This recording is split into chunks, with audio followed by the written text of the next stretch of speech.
Good day, YouTube, and welcome into another Tits Beer Bong 420 beer review. Today we will be looking at Steam Whistle Canadian Premium Pilsner. Now, I've had this once, or a small amount of times more than once, many years ago. If I'm remembering the correct beer, if I even did have it before, it had some banana taste to it that was gross, not good. I didn't like it. So I've been avoiding it if I did have it before. And there's a lot of people out there that say the first bunch they have are disgusting, and then they finally have some that are good. There's something weird about this beer. It might not stay fresh super long or something. I forget if I heard this one story once. It's 5%, and it's made up in Toronto at the Roundhouse. It's located near the CN Tower. They only do this beer and then an unfiltered version.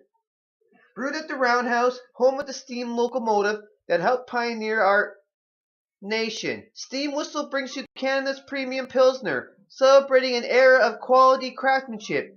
We use just 4 natural ingredients: pure spring water, malted barley, hops, and yeast. Let Steam Whistle be the reward at the end of your day, which I'm letting it. So cheers. And the brewmaster behind this used to be in the Czech Republic and do the Pilsner Urquell, so it's supposed to be like that one. Now, I don't just have a can of it. No, I don't have any bottles of it. But we have the Leprechaun boot set here. You get a 1 liter boot with it.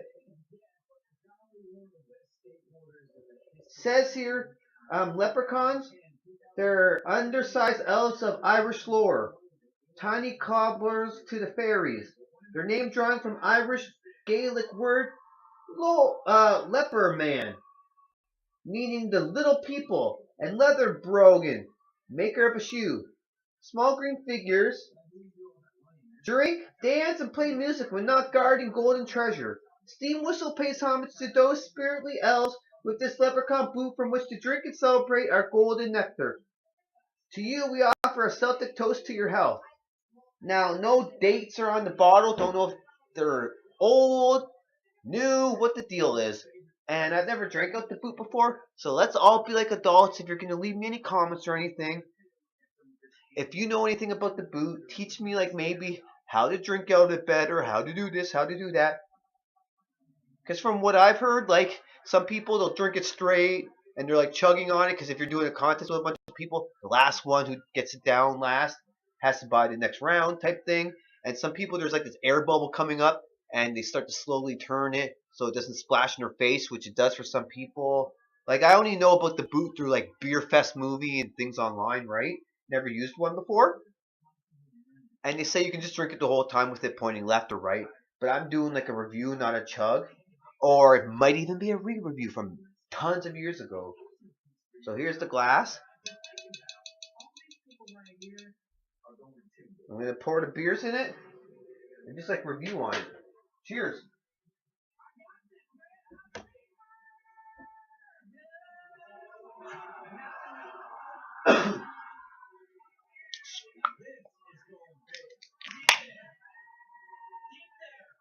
Pilsner Urquell is good.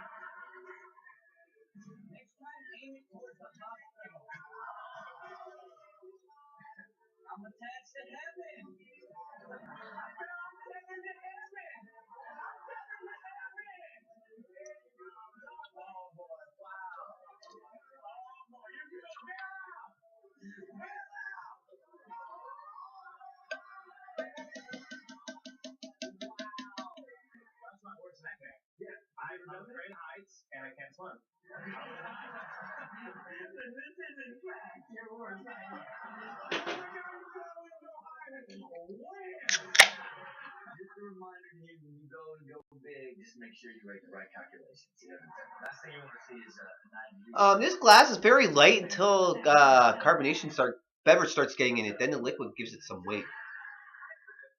So tell me about when you are skating those big rails, how much do you think about the stairs? You kind of try not to think about it. Right. Yeah, I mean, you really want to think about just making it to the bottom of the rail. Well, stairs are hard to manage sometimes, right? This next category is dedicated to those that have no shot. Whoa, whoa, whoa. Managing the stairs, called stair donkeys. Take a look.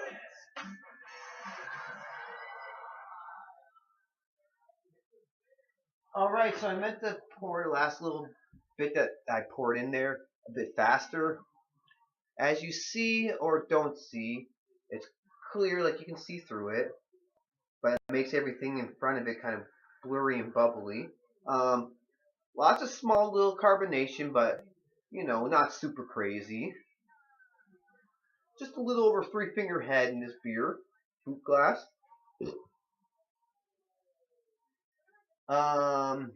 It's a light, soft, pillowy head smell. It's got a little bit of like a hop spice smell to it, and I believe the IBUs are supposed to be like 21. And you can smell it a little bit, and it just smells like this nice, light to medium hopped Pilsner lager. It has like a warmth and biscuity and malty smell, and then it does have a little bit of like a gross smell that some lagers have. So I'm just gonna drink this like if I just poured one can into a regular glass. And if you want to tell me anything about how to drink out of this or pour next time, in the comments, do it adult wise. Anyways, let's see how this one tastes, which I may have had lots and lots of years back. Steam whistle up 5%.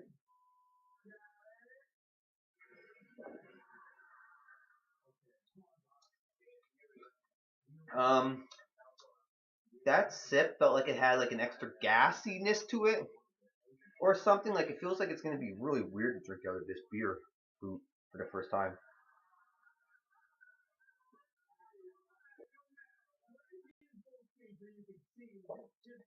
Okay, I suppose this is more for trying to drink down quickly, but this is not a taste at the moment that I would want to drink down quickly. Not at all. Honestly, it has a little bit of a sweetness to it. So there's some sweet malts to it. Yes, I believe to 21 IBUs. I would think it's maybe even a little bit more if IBUs are 21. It's a little malty. It's got some malty sweetness. It's like a high, medium, almost heavy-bodied pilsner. It's supposed to be like dry hopped and floral or something.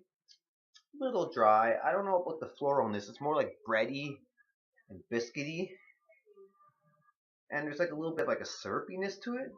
Like it's crisp and seems like it could be good, but that heaviness is from the hops, the syrupiness, and the sweetness make it seem a little gross.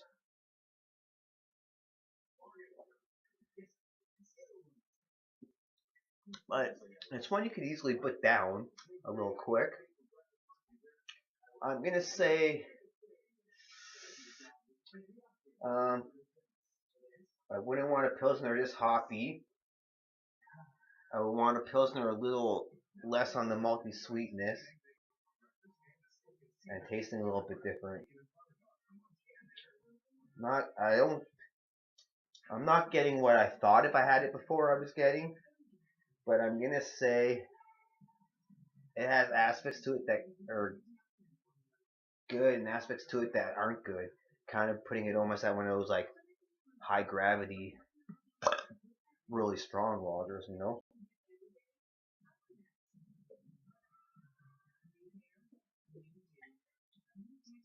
Yeah. The fullness it's giving my belly from the hops and that syrupy sweetness that it has a bit of the malts. But the crispiness, the breadiness, biscuitiness, and the smooth, easy drinking part are the good parts to it. But it also could be how the boot's playing with the beverage, because you know the boot's like got its own kind of like rules, and it's not just your typical glass. So that might be playing a factor to it. And I haven't drank one before. So peace.